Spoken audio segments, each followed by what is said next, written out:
Hey, GLP-1 plus sides community. Before we jump into the podcast, please take the time to leave us a 5-star review on whatever audio platform you're listening to the podcast on. Share your story and how the podcast has helped you. This will help us get referred up in the audio platform so that we can reach more people that need our help, our support, and guidance from our doctors. Help us get loud and change things. Are you interested in understanding GLP-1 medications like Ozempic, wegovy, or Mounjaro? Then join us on the Plus Sides Cracking the Obesity Code, the groundbreaking podcast helping people change their lives one episode at a time. The Plus Sides podcast is a disruptor.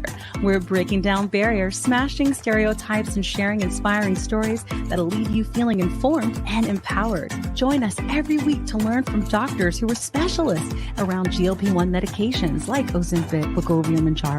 They'll provide you with science and facts to validate these incredible stories. But that's not all. We'll also bring you the voices of the GLP-1 Mounjaro TikTok community, real people who face the challenges of obesity-related diseases and disorders and discovered the incredible plus sides of GLP-1 medications. Our episodes are filled with heartwarming stories, laughter, and moments of triumph. You'll connect with our amazing community members who are reclaiming their health and experiencing their fullest lives. Are you ready to embark on a journey of discovery and empowerment? Tune in to the Plus Sides Cracking the Obesity Code, and together we'll change the narrative around obesity and end the stigma. Subscribe now on YouTube or your favorite podcast platform and join our incredible community. Let's celebrate the plus sides of life together, because every story deserves to be heard. Every life deserves to shine, and everyone deserves access to expert knowledge and medication. The Plus Sides Podcast. You're not alone. It's not your fault. Hey everyone, before we dive in, I really want to share something personal with you. About, I want to say like 8 to 10 months ago, after losing 100 pounds on GLP-1s and keeping it off for a long time, I started regaining out of nowhere, and I was terrified. But I also started having hot flashes and bouts of crying and snacky cravings and waking up at 3 a.m. unable to go back to sleep. It turns out I was in perimenopause. So I started hormone replacement therapy, which is also called HRT, through a telehealth called Winona that specializes in this. And it changed everything. And now I'm sleeping better. And my hot flashes are all but gone, thank God. And I feel like myself again. And it turns out that you can actually start perimenopause as early as 35. And well, I'm 46 and she's here. HRT has really come a long way, and there's just no need to suffer anymore. So if you're like this and you're in the same boat, you can check out buywinona.com and you can use the link in our link tree to save some money. Want the fastest working GLP-1? For half the price, Ro now offers FDA-approved weight loss injections cheaper, with results you can see faster. Lose 15% of your weight with the formula from Eli Lilly that hits not one, but 2 hormones to curb hunger and nausea. Weight loss faster, confidence higher, price cheaper. See if you qualify at ro.co/TV. Hey. Welcome to the Plus Sides Podcast. Hey there. Hey, Jack. How you doing? It's post New Year and the holidays. It's post New Year. Those are facts. Yeah. Do you have feelings? When we're recording, we are we have recovered. We have. Have we? I don't know. I wouldn't say I have. I did not get enough time off, but the time I did have off was glorious, though. It was. Nobody ever does, except for those people who get 2 weeks off, and I'm a hater. So yeah, I know. I got like a few days off in between. So I mean, it's funny. I'm just going to say it. My company's like, we have a generous time off policy. And I'm like, unless you close from Christmas to New Year, it ain't generous. I'm just saying for the record. Yeah. It's weird. It's like, it's like that in limbo, even if like business is open, it's just in limbo last 2 weeks of the year. Okay, I have an idea for starting our first episode that we were recording in the beginning of the year. The first episode in the first, in 2026. Yeah. What is your New Year's resolution? And those who are able to comment on YT, I can say it, YouTube, and on Spotify, tell us your New Year's resolution. Does it have anything to do with weight loss? That's what I want to know.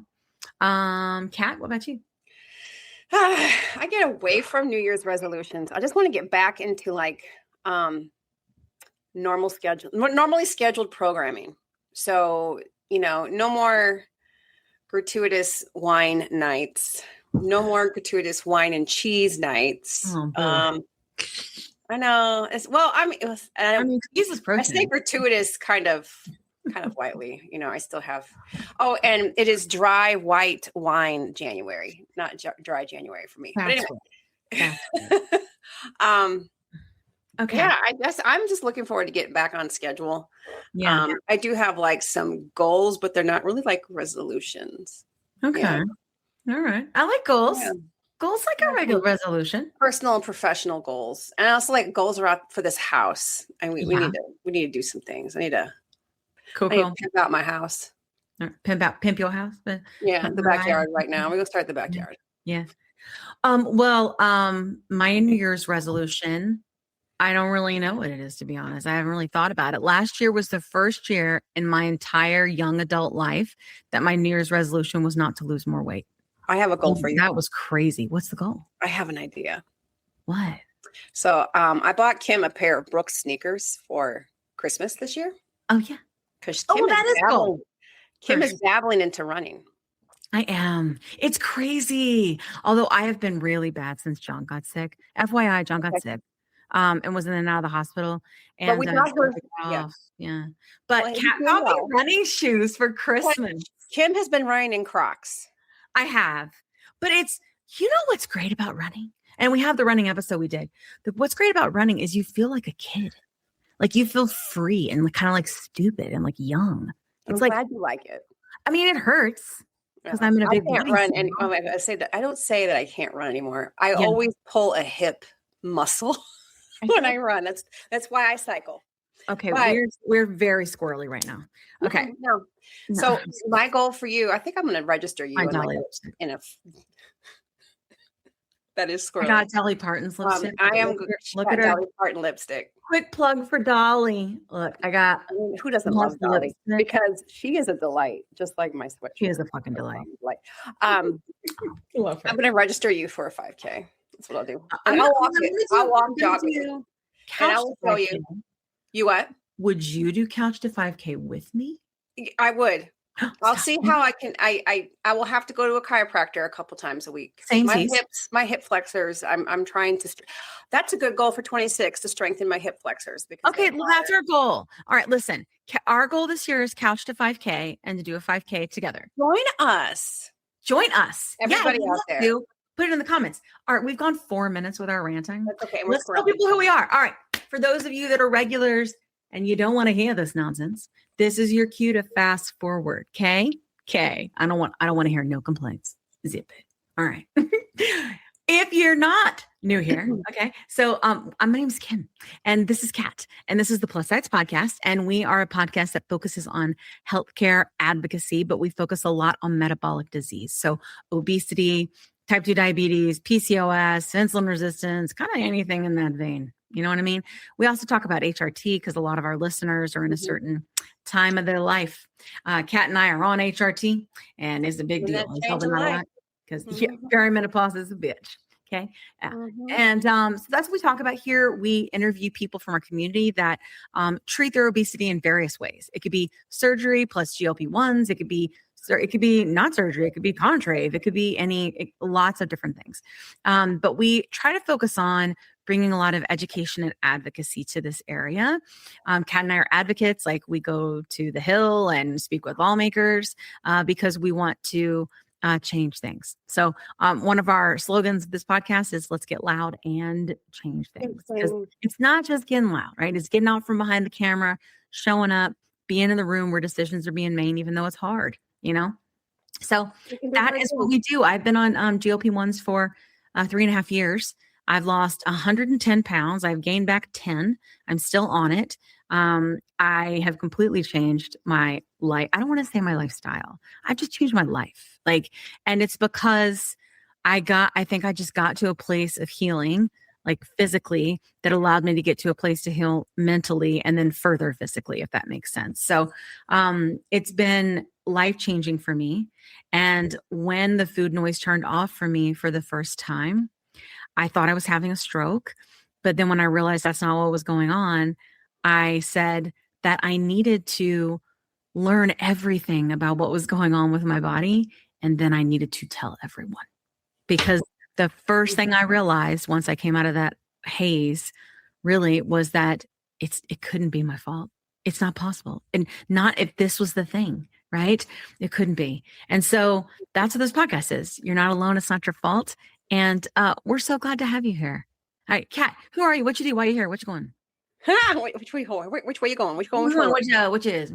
That makes me think of Kevin Hart. What you doing? Where you going? Where you going? What you doing? Where you going? I like Kevin Hart. I will always have a popular culture reference or something like that. That's what Kim says. Always. So yes, I usually don't know it. Noise. I'm going to wear my sweatshirt. First of all, I'm a delight, and I feel like that. Yep. And Kim and I had this conversation. I'm not going to tell it. You're not. No. Okay. No. She said the whole thing. It's a professional podcast. I'm not going to. It is a very professional podcast, right? Anyway, so hi, I'm Kat. I'm Kat Carter 7 on the TikTok. Hey. While it's still surviving and thriving, surviving. While it's still surviving. Yes, I've lost 100 pounds, maybe 95, give or take, the Christmas holiday season and the vino and the cheese. But like I said, I'm looking forward to getting back into like a full regular schedule. I love fitness. I'm going to announce it now. I'm working on a GLP-1 cooking guide. That's right. And I'm focusing specifically right now on a certain ingredient. I don't even want to put it out there, but I did make something today that was delicious.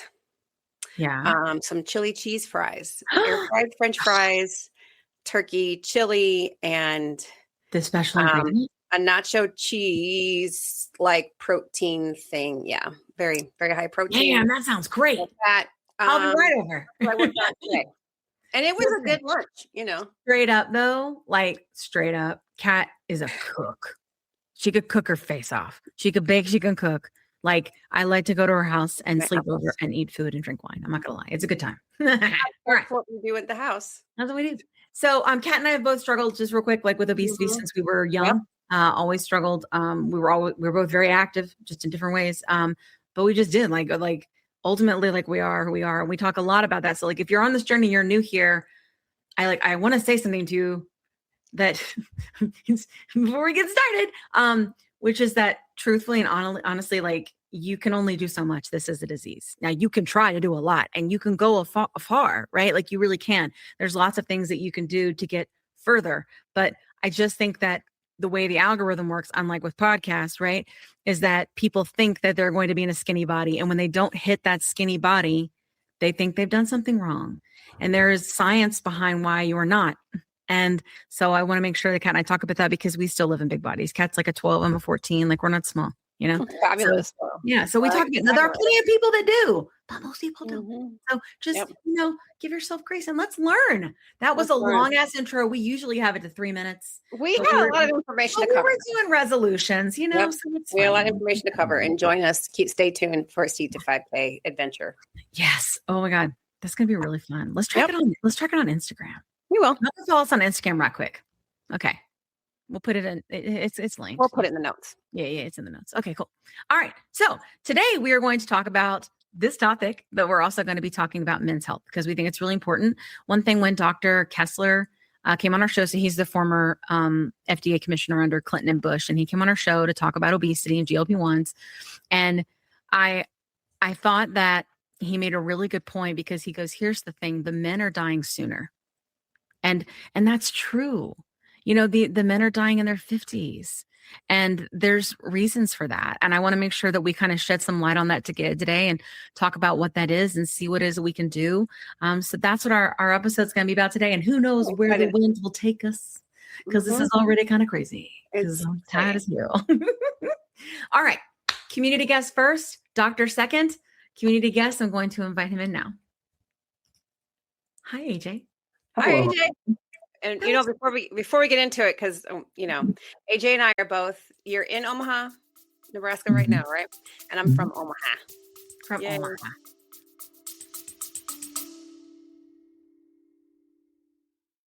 Quick pause here. I've had moments on my GLP-1 journey where insurance changes or rising costs force me to look for a new provider. And honestly, that process can feel very overwhelming. But that's why the Plus Sides podcast has partnered with GLP Winner to give our subscribers a resource to help them make that decision easier. GLP Winner is a comparison platform that lets you explore telehealth providers in all 50 states, whether you're looking for brand name medications or compounded options. You can see pricing up front, read reviews, and get a clear picture of which provider might align best with your needs. Check it out today at glpwinner.com/plus sides. That's glpwinner.com/plus sides. Don't forget the Z. Let me tell you a quick story. I was telling Kat how I was regaining weight after my 100-pound loss using GLP-1 medications, and I was having snacky cravings and waking up at 3 a.m., and I had hot flashes, and I was worried. But Kat was like, listen, I went through this last year. It's perimenopause, and I started HRT, and she used this company called Winona. So I started going there to see if this was something that was going with me. Turns out it was, because I'm 46. And it's been amazing. It's taken a while to find the right dose, but once I did, it's just been huge. I've been sleeping. I feel more myself again. And the hot flashes are gone, which is, geez, really bad. So I will tell you, it's just been so big for me. And so I wanted to partner with them on the podcast because obviously many of our listeners are going through the same age range and definitely are having these issues. And there's just no need for you to suffer. So if you go to the link that's in our link tree, you can click on that and save money. If you go there and you meet all the criteria, and this might be something for you to try. So I just want to make sure you had this great resource because it's just been such a big difference for me and Kat. Again, you can go to the link in our link tree and get what you need.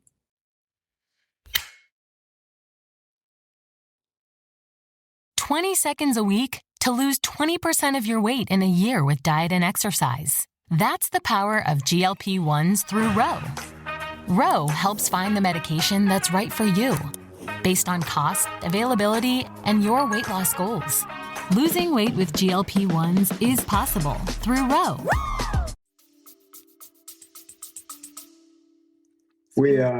So Husker fan? No? I went to Carolina, so I'm a Tar Heel. I'm a Michael Jordan fan, so that'll work for me. That'll work for me. I would root for Nebraska. Do I have?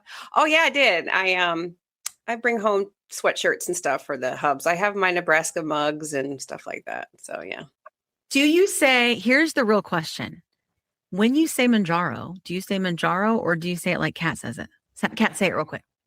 Mounjaro? No, I said the right way. The right way.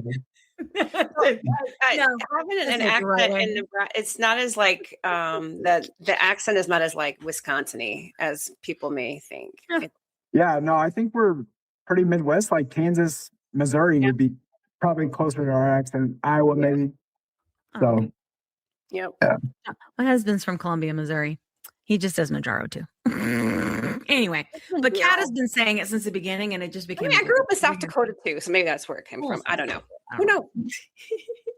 Well, we are glad to have you here, AJ. So the way that we do the show, so first of all, AJ's been with us since the beginning. Like we've been creators on TikTok since the beginning. AJ's an OG. He has a great platform. Please follow him. I'm going to put all of his links and everything in there so that you can go follow him. He does lives. He's a very supportive, good spirit and a good follow. So, quick plug there. And AJ is going to come on the show and tell us all about his story.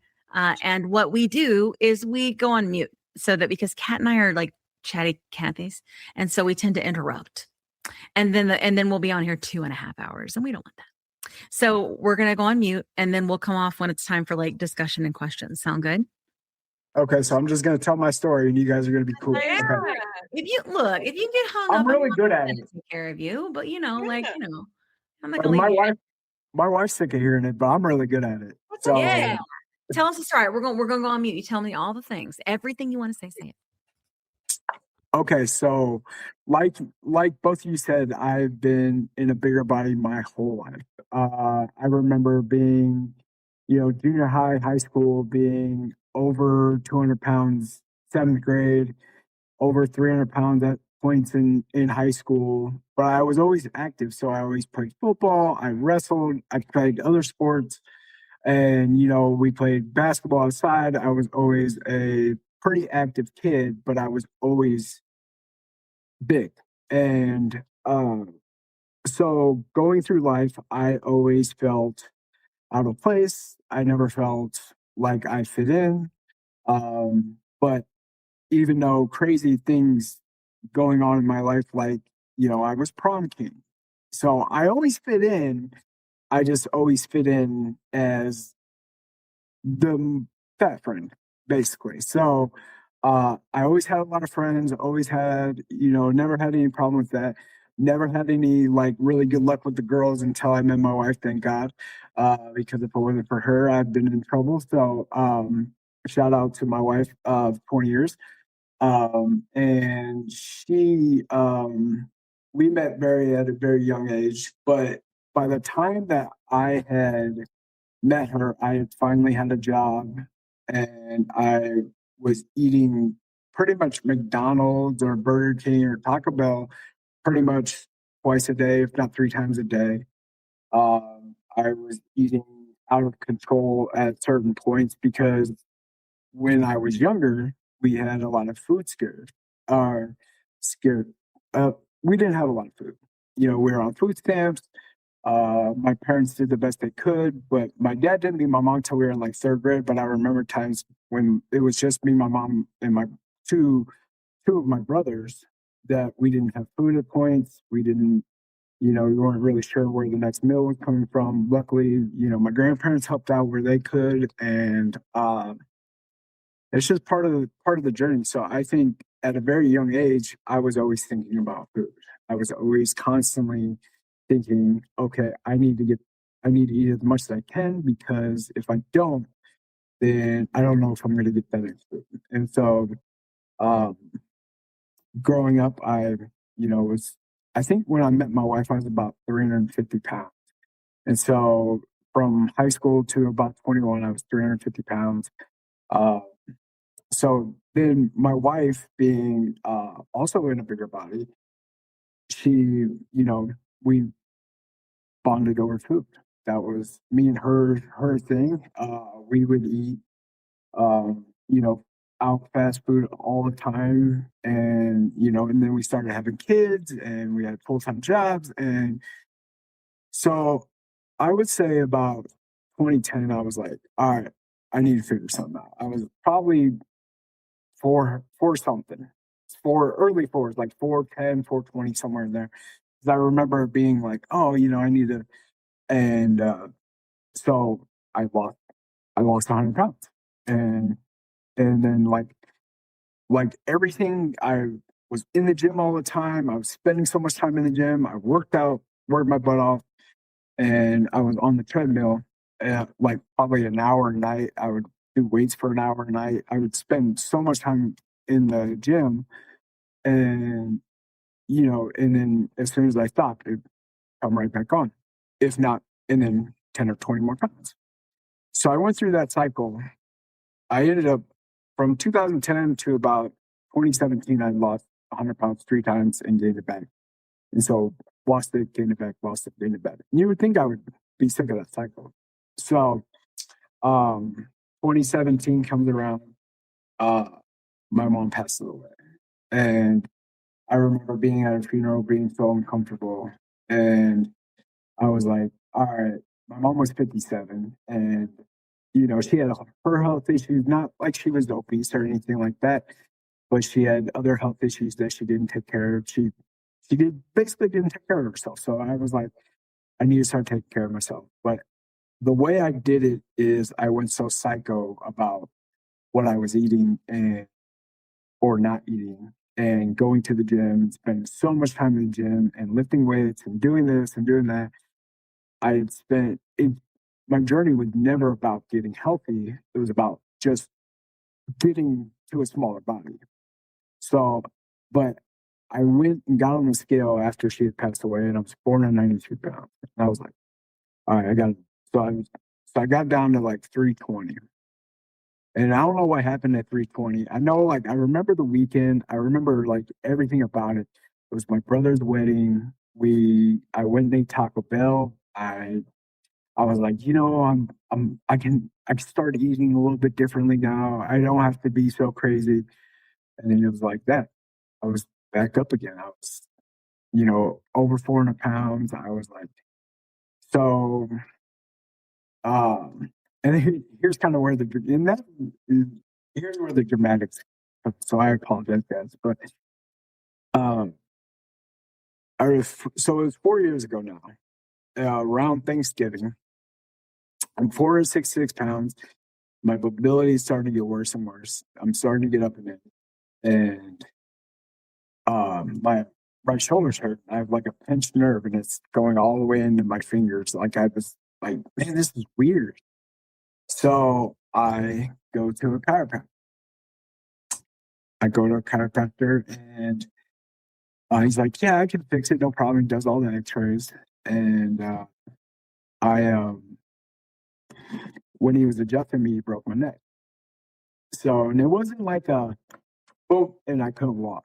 It was like a gradual thing. Like it would happen about over 3 weeks. Like my legs started going numb in a couple of days, and then I started having trouble walking, and then I had to start holding on to the wall. I thought it was just from me being overweight. So at this point, I was 466 pounds. All the reason I know that is because I looked at my chart afterwards because I ended up in the hospital. But I just remember, like, I fell at work, I hit my head. My buddies from work put me in my Jeep, tell me to go home for the weekend and walk it off. Like, we're men. I'm not going to the doctor, So Sunday night comes around and I slip and fall. I can't get up. My legs aren't working. And I lay on the ground for like an hour and a half, probably. And so mad at myself that I let myself get to this point because I knew it was about the weight. Like, of course, the chiropractor had his part in it, but I had an issue already, and I knew that. So I was so mad at myself. And so finally, after like an hour and a half, my wife screaming at me, telling me that she wants to call a squad. And, I'm like, no, we're not calling a squad. I'm still men. And so finally, I told God, I was like, if you let me get up this one time, let me get up one more time, I'm going to lose this weight. And I'll figure it out, man. I'll figure it out. I'll help as many people as I can. So I grind and I got my butt up and I got into bed. And the next morning we called the doctor and the doctor told us to go to the hospital immediately. So we go to the hospital. They do a scan of my back, find out that when he was adjusting me, he crushed my C6. And so they go and do the surgery through the front of my neck and fix it. I get back to work. Everything's walking. Like 3-4 weeks later, I trip over a road and hit my head again. Crushed my C7. Have to have a second surgery. So I got 2 big pulls down my neck, a big scar. And so like that's where all like the videos of me being in the hospital and doing like, if you guys have ever seen my transformation videos, it's me and walking with a walker because I couldn't walk, So, and after the second time, I went into like this super big, deep depression. And it was like, I just remember being like so depressed and so like, like it wasn't going to get fixed. Like I couldn't figure out how to fix it. Like I couldn't figure out how to stop eating and stop overeating. And so I just remember it was July 31st and I'm scrolling on TikTok. I'm new to TikTok. Never been on TikTok for a day in my life. My wife had made me download it. And I scroll past a guy who's very popular on TikTok, has over 1 million followers, heavy to modified. You guys haven't heard of him. He's a great inspirational person. He's lost 400 pounds himself. And I remember his video talking about how he made his transformation and what like started him going. Or I can't even remember the exact video because I've watched so many of his videos at this point. But I just remember it being like, I can do this.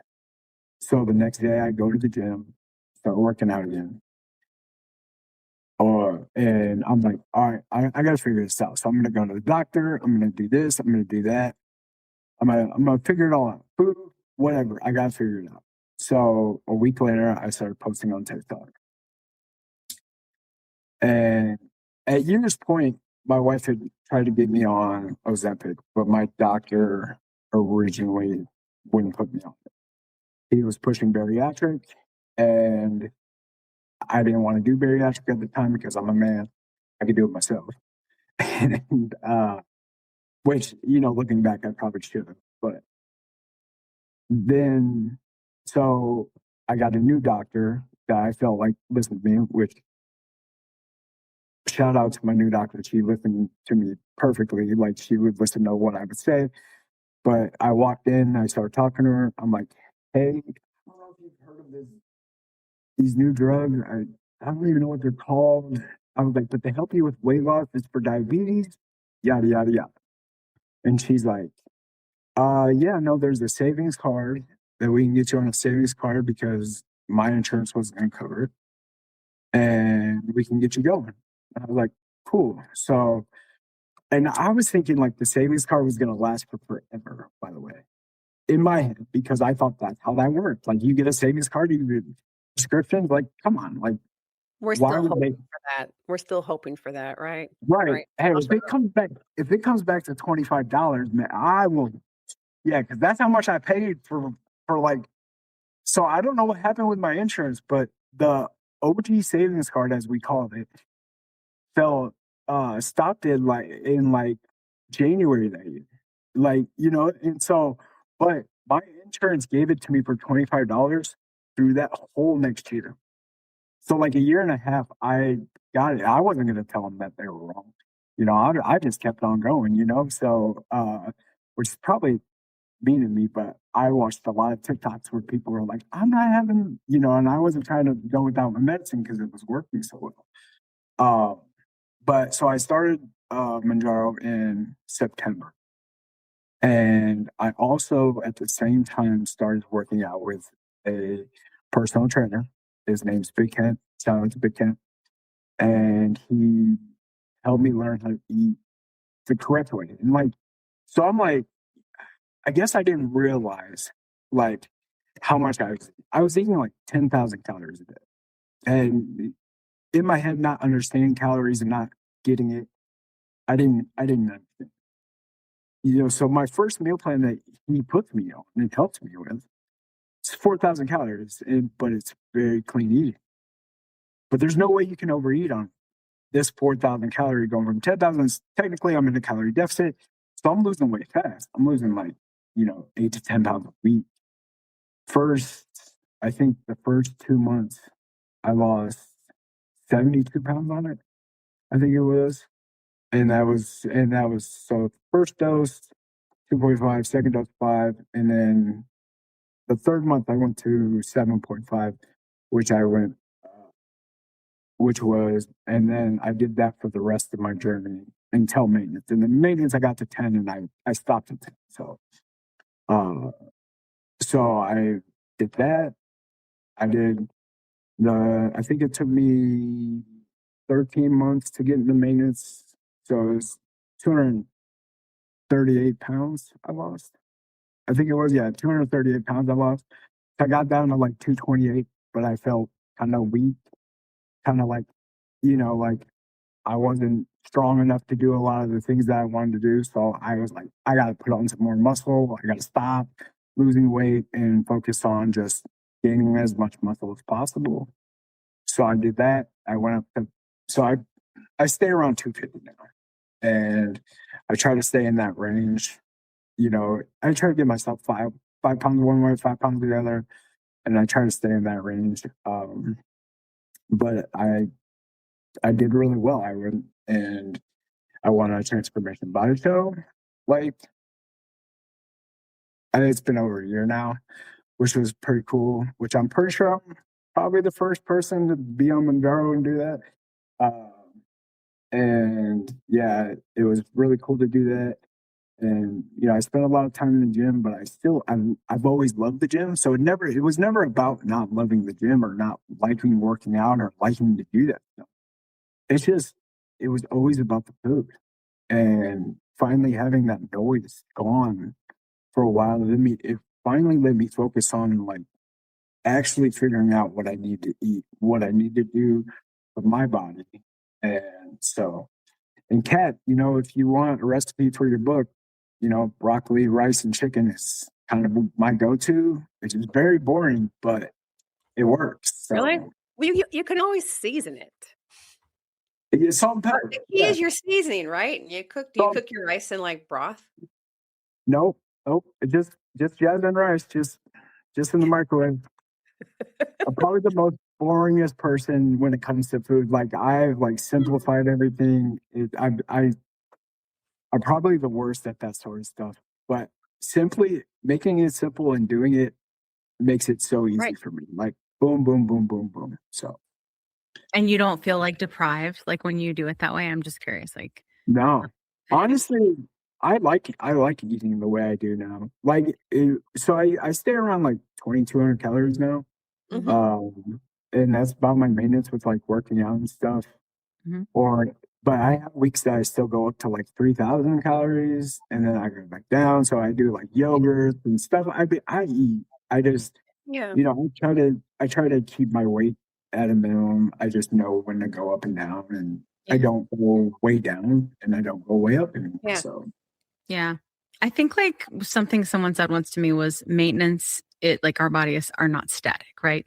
So maintenance is like a state of being, and you're just kind of balancing it and trying to figure out how to get there, and how to keep it there. And like, I think that it's very difficult, because I don't think people realize that even when you're in maintenance, your body still fights you. Like it's still, and you still have that focus, right? You're still focusing on, I heard somebody in the community say like, it's still kind of like a mind thing because you still want the scale to keep going down, but you're like, I can't do that or I'll just, I'll lose too much. But it took me a year to figure out maintenance. Like probably over a year, to be honest with you. It took me a while because I went up and I went down, and like it just took me a while to figure out, oh, here's where I need to be, here's what I need to do, and and be right with it. It took a while. It took longer than it took to lose the weight, to be honest with you. So yeah, for sure. Yeah, I think losing it didn't take as long as trying to figure out how to not regain it. And the fact I've regained 10 pounds, but I'm like, but I mean, it's not 100. Do you know what I mean? Like that is, and I told Kat, I was like, look, like it's cold. I'm all right with 10 pounds. Like, like as long as my blood work is good, like, and I feel okay. Mm-hmm. And I do think that I prefer to be about 20 pounds less than I am right now, but I don't have a desire to be in a skinny body because there is no skinny Kim in existence. I've never been skinny ever. And like anything smaller than what I am right now would be middle school Kim. But I'm not going to lie. I'm curious about what skinny Kim would look like because everybody's been talking about it for such a long time. AI, girl. I know that's the cat. That's just AI. AI. That's skinny Kim. The funny thing think of it this way. I think of all three of us, because we've gained, lost, gained, lost, gained, lost. Oh, yeah. When have we ever maintained such a this is the first time in my entire life. I remember sometimes it was like at the lowest point, and then quite literally it lasted 2 days, and then from then on it was just gaining it back. Well, I had lap band surgery and I was able to maintain within a 10-pound thing for quite a while, but then I had a couple miscarriages, and every time like 10 came back on and then just didn't move. And then when I got pregnant with my son and it was successful, you have to deflate the lap band. And I remember, y'all, hormones are a bitch. I remember looking at, so I realized when I was pregnant that I could eat gluten, and normally I can't eat gluten without significant issues, like significant stomach, skin, brain, like all the thing issues. But for some reason, when I was pregnant, I could, and I didn't realize it until I was in my third trimester. And so when that happened, I was like, I looked at this biscuit from McDonald's, sausage, egg, and cheese biscuit, and I was like, the chances that you're ever going to get to do this again are slim. Go for it. And I did. And I packed it on. Man, I packed it on. And then when he was born, I got the lap band back on, but I only could lose about 30 pounds. And like my body was just done. Like none so. And it wasn't until this that I, was able to get back into control again. Because I think that's like what most of us want, right? It's just it be our choice, right? Like if we're going to eat the French fries, it's our choice that we eat the French fries, not because we felt like we had to, or we were going to like die. Right. I don't know if you guys ever had that feeling with food, but like I did. Like it was like, I would see French fries in front of me and I would be like, I have to have it, but I didn't want it, but I had to have it. It was awful. And then I would just rice, chicken and broccoli now. Chicken and broccoli. Yeah. You put cheese on it or anything? You need cheese. No. So I'm gonna tell you, you got to puree some cottage cheese and put some nacho cheese powder. Trust me. You know what? He's like, you just wait. My wife keeps trying to get me to like protein mac and cheese that she makes all the time, and I'm like, no, I just can't do it. And it has cottage cheese. Something about cottage cheese, I can't do it. Cheese, I like cheese. Okay, but cottage cheese, you gotta share the recipe. You gotta tell me what makes me cottage cheese things sometimes, but she doesn't tell me that's what it is until after I've eaten it, and I always get constipated. Dairy. What is protein? There's something about it. It's just real hearty. Anyway, did you ever think that I was going to have to talk with you about constipation on a podcast, AJ? Probably not. No, but I didn't think it was like anything was going to be out of the question either. So yeah, it is true. Yeah. I think that what you made a point, and I think this is something that I feel like definitely people have gone through. So my mom also grew up very poor and was on all the assistance and everything, and she would always tell me like I always wanted a tomato and mayonnaise sandwich, but most of the time we couldn't afford the tomato, so I just had a mayonnaise sandwich. And it was just about, and I think that for her, she always, even though she didn't live in a big body, she always had like the food noise. And I think it's there's, from a psychological perspective, there's got to be something there. You know what I mean? Where like something in the brain, where it's like you don't know when you're going to get your next meal, so you got to get it in. I'm so curious. I want to get a neurologist on this podcast so bad, but I haven't found one yet. I thought we had one. That's a great point. There has to be something in. Yeah.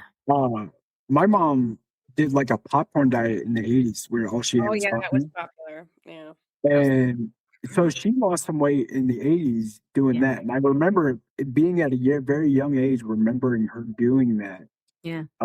It was before she met my stepdad, so it was in between marriages. So it was, her messy time. Yeah. And I just remember, and I remember her doing that, but I remember her spending hours walking the dogs and, and then she'd come back. But, I always just like, I remember like the food not being there, like, and just, it's during that time, there's like, I don't know, it's from like, kindergarten to third grade, she like had gotten a divorce from, and it was very messy. And I remember one time, like I remember we got pizza one night, and my brother went in there. My brother, I got 7 brothers, but my oldest brother and me and him had the same mom, same dad, and he's been overweight his whole life also. But he went in there and ate, like finished whatever the pizza was, but my mom was planning on taking it to work. And I just remember her bawling one day because she didn't have lunch for the next day, because my brother, who also has, the obvious food noise, that he has issues with his weight, wouldn't eat. And I just remember her bawling. And like, so it just, the food and the issues were always there for some reason. Yeah. So interesting. Do you think that, did you feel, so it's just this brother, but did you feel like any of your other siblings like struggled with this? Because I'm wondering like, why does it seem to show, it doesn't show up in everybody, right? Like my mom, like she didn't struggle with obesity until she was well into her 60s, So my other brother, so I got my brother, and I had a half brother, and then I had 2 stepbrothers, and then my parents came together, who I called my parents, my stepdad and my mom, and they had 2 boys. the one underneath me and my older brother didn't, and then my stepbrothers, they did. They've always been pretty skinny, and but my two younger brothers, I mean, they're not small, but they were never as big as me. I was always the big brother. I was always the bigger brother than everybody, so but I always felt like I always had to like prove myself with having 7 brothers and like trying to be the strongest and trying to be the fastest and trying to be this and that, but never being able to beat them in anything. Like there was always somebody faster or somebody better, but it was the weight always held me back, So yeah, I get that.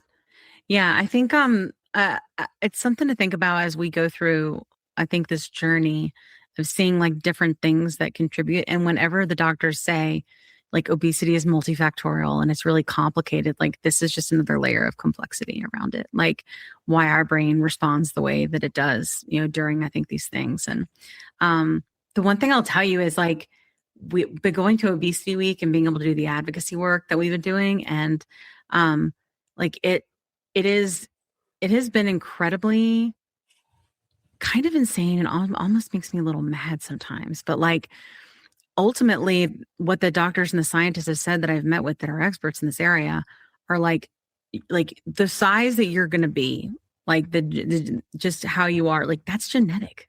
Like that's genetic. And you can try to kind of will it into existence and get to a certain place and stuff, but it is genetic. Like that part is. And then in terms of this issue with like I think calorie and calories in and calories out, I always wonder like why people think, like when they think about these medicines, why they think they're like weight loss meds. Because weight loss meds, like you get on them, you get off them, right? And it's just different, right? You just eat, it's just treating like the symptom, it's just treating the hunger. But these are different. And I still don't think people really understand that. Before you were doing any of this, did you take any medicine to help you? No, I should, like, because I'm sure I have like OCD and like a bunch of, probably some different things in me somehow. But yeah, no, I was always anti everything. But I was at a point in my life where I couldn't do it anymore by myself. Like I just knew, like, there's no way I could do this by myself. Yeah. And I got very lucky, finding my personal trainer, who is one of my good friends now, and getting on, having this happen at this point in time. Like I think it all happened for a purpose, and I think men's mental health is part of that. Part of my purpose is like making sure that guys know that, hey, we can do this. That we're strong. Yeah, we can. But that doesn't mean we can't advocate for our health also. We advocate for our family. Like, I'd fight my wife if she thought she wasn't going to go to the doctor if she had an issue. But me, I would never go. I think that's something that men need to like stop worrying about, like all the stigmatisms of not needing stuff. So yeah. For sure. I think that's true. I would love for us to dig into a little bit about maybe why we think that is with our doctor friend. Oh, yeah, we can. And I think that what's sort of crazy about this medicine is it pushes on kind of the social fabric of everything. Do you know what I mean? Like, which is crazy, right? Like, but it does, like it pushes on the, wait a minute, like it examines like and shines holes in like the system everywhere, and not just the system with the medical system, but like society and like how we view things and why we view things. Like it's like a revolution, you know what I mean?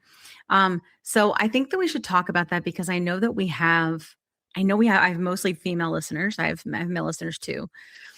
But what happens is that the female listeners will send these episodes that we do with men's health. They will send that to their husband, right, or their brother or whatever, so that they can listen, and then they go get help, right? And that's what we want. We want people to understand that they're worthy and deserving of health, and of help. And so, let's talk more about that. What do you say? Let's do it. Yep. All right. Well, hello, Dr. Kevin. I'm going to try to say the last name because I always mess it up. Gendro. Gendro. Perfect. Ah, Hi, guys.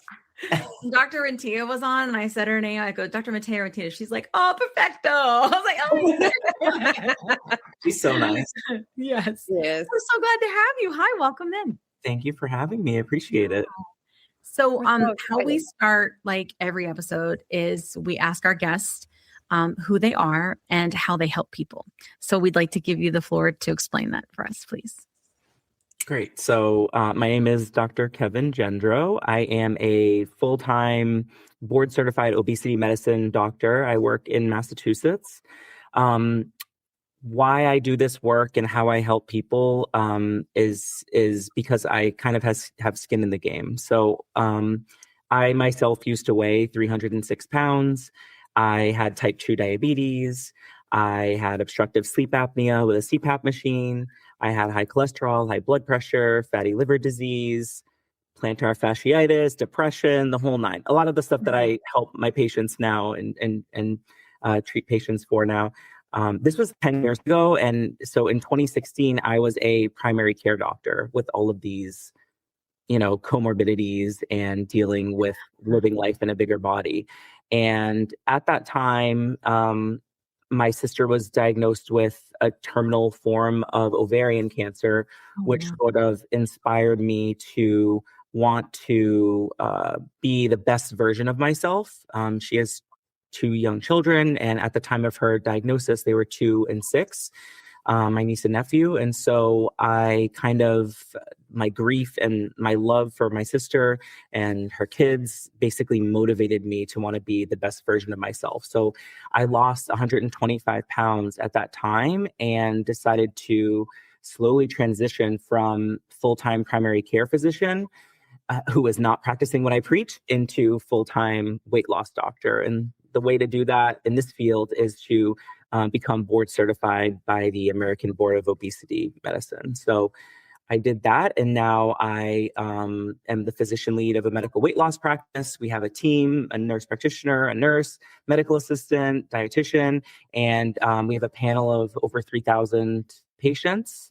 I'm very lifestyle focused. That's how I lost weight, but I also acknowledge that obesity is a chronic biological, genetic, hormonal, very multifactorial problem. And just because I personally lost weight without medication or surgery does not mean that that's the standard of care for my patients. I just think that having been through a weight loss journey myself, it just gives me more insight to helping my patients because I know how hard the struggle is and how bad the food noise can be. Yeah, absolutely. I think that's amazing. I know it's funny because you just saw one of my videos recently and commented on it. You were like, hi. And I was like, hi. I thought I knew all the obesity doctors here over on the TikTok, right? No. He was like, no, I've been here for years. I was like, me too. It's crazy. And then we just started chatting it up and I was like, you need to come on our show. And he was like, all right. So I'm so glad to have you here and have you with AJ so we can talk a lot about that. I think that there is nothing, the way we see it. So I call myself an obesity care advocate. I just want you to get care. And that could be surgery, that could be lifestyle, that could be whatever works for you, And I think that we all figure out kind of accidentally what works for us if we're lucky to figure it out at all. But I think it's important to consider that there are different options. And I think that we've seen that lately. I've heard a lot of obesity doctors come and say maybe you don't need GLPs and, that kind of thing. And I think that there's nothing wrong with that. I think that it's fine for us to consider different things. The only time I have an issue is somebody says you don't need those things. Because you don't know, it's just like you said, it's very complicated, So, that's why it's so dangerous to be a doctor giving advice online. I mean, it should just be education and information. But if you're a doctor giving advice, then how do you know that everyone that's listening to that, it's customized to their body type or their genetics or their biology or their hormones? You could have a 25-year-old guy listening, and then the next swipe, it's a 52-year-old woman actively going through menopause. For sure. Yeah.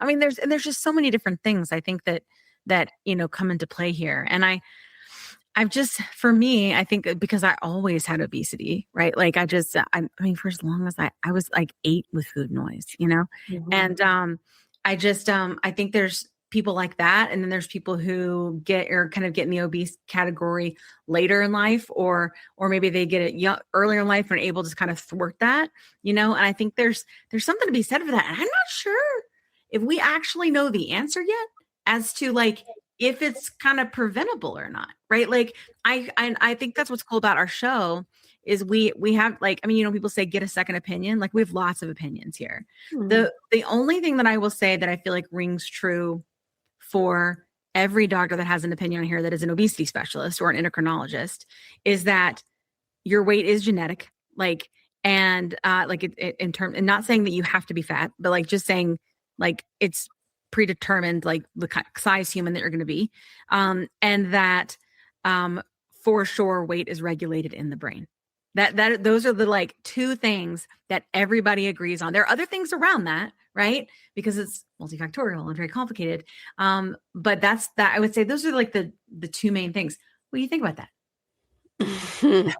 Well, if you're asking me what I think about that, basically, I just get nervous about saying, so I definitely think that like obesity has genetic components. Like, so what I deal with a lot is teaching my patients about insulin resistance and having insulin resistant body types, and your body may be responding poorly to certain foods or certain food groups.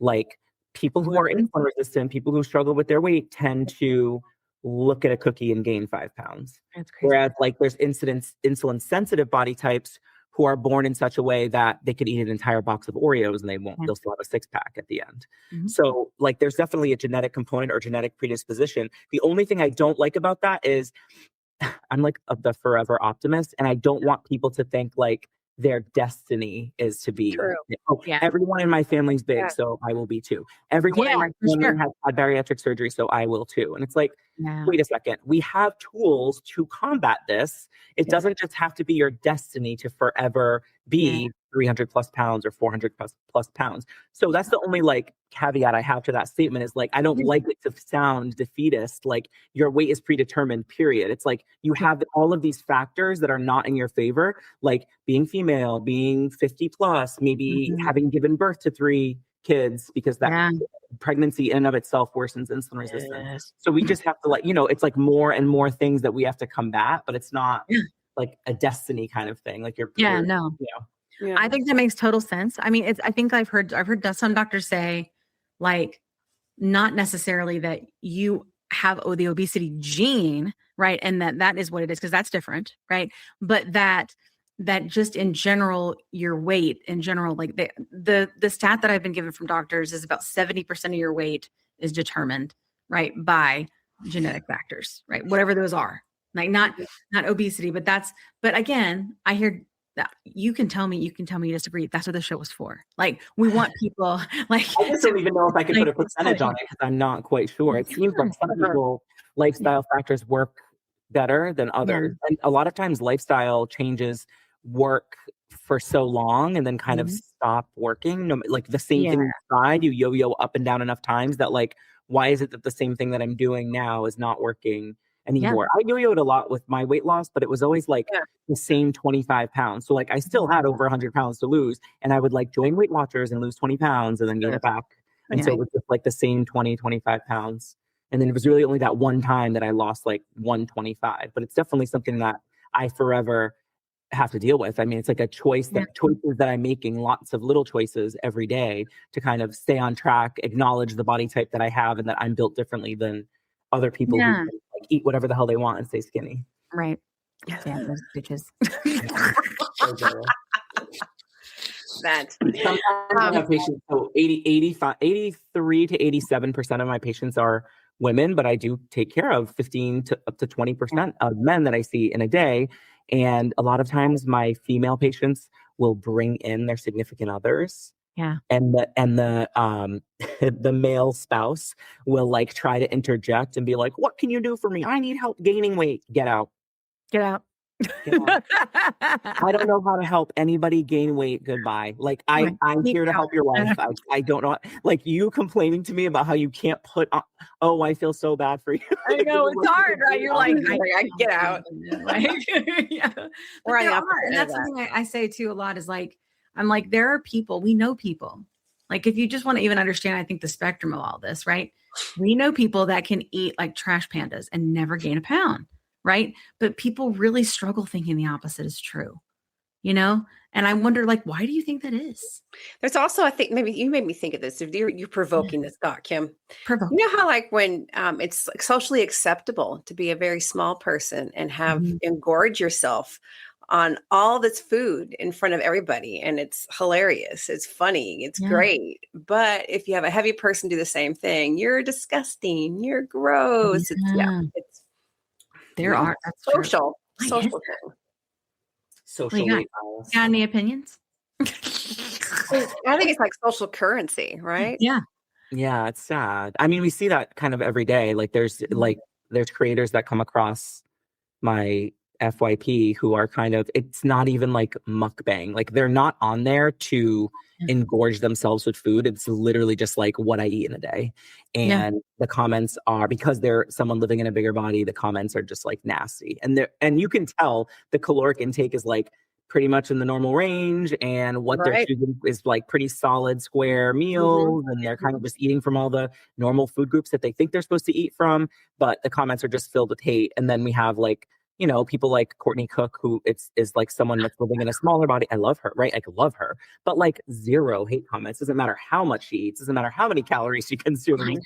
She is universally adored. Like, and I love her too, right? Like, I'm not saying no hate to her, but I have not. You know, you guys make me Georgia. You know, we live in Georgia. I gotta find her. I love her. I gotta find her. Do you remember? Did you hear her talk about how she was a bunny? Like, she's like, I see myself as a bunny. Like I'm like a bunny, and that's all I can see now. And now when I watch her stuff, I see her eat and get excited like a little bunny, and I'm like, I just love her.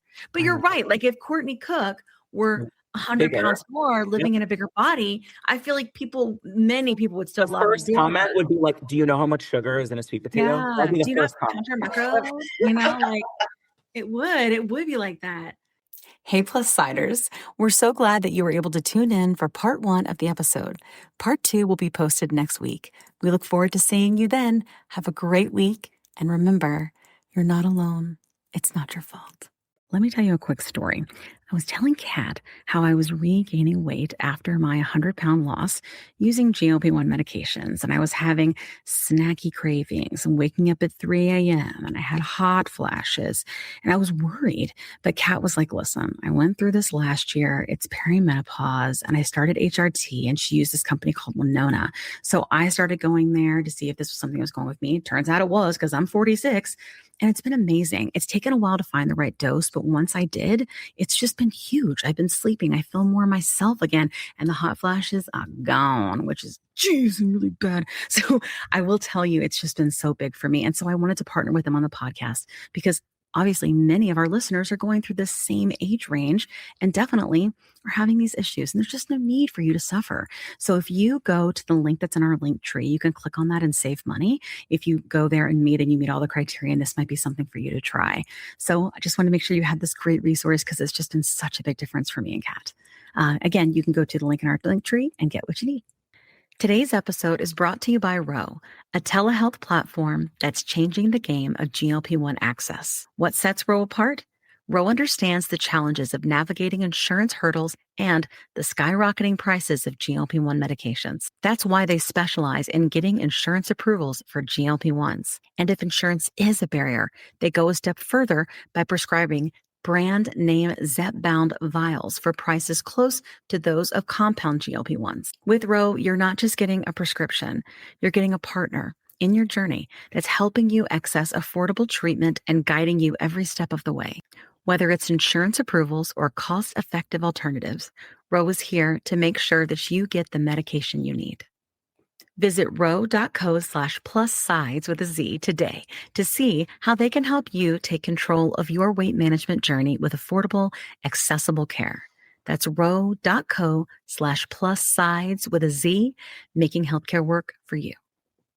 Check out the link in our show notes for more details. Are you interested in understanding GLP-1 medications like Ozempic, Wegovy, or Mounjaro? Then join us on the Plus Sides, Cracking the Obesity Code, the groundbreaking podcast helping people change their lives one episode at a time. The Plus Sides Podcast is a disruptor. We're breaking down barriers, smashing stereotypes, and sharing inspiring stories that'll leave you feeling informed and empowered. Join us every week to learn from doctors who are specialists around GLP-1 medications like Ozempic, wegovy, and Mounjaro. They'll provide you with science and facts to validate these incredible stories. But that's not all. We'll also bring you the voices of the GLP-1 Mounjaro TikTok community, real people who face the challenges of obesity-related diseases and disorders and discovered the incredible plus sides of GLP-1 medications. Our episodes are filled with heartwarming stories, laughter, and moments of triumph. You'll connect with our amazing community members who are reclaiming their health and experiencing their fullest lives. Are you ready to embark on a journey of discovery and empowerment? Tune in to the Plus Sides, Cracking the Obesity Code, and together we'll change the narrative around obesity and end the stigma. Subscribe now on YouTube or your favorite podcast platform and join our incredible community. Let's celebrate the plus sides of life together, because every story deserves to be heard. Every life deserves to shine, and everyone deserves access to expert knowledge and medication. The Plus Sides Podcast. You're not alone. It's not your fault.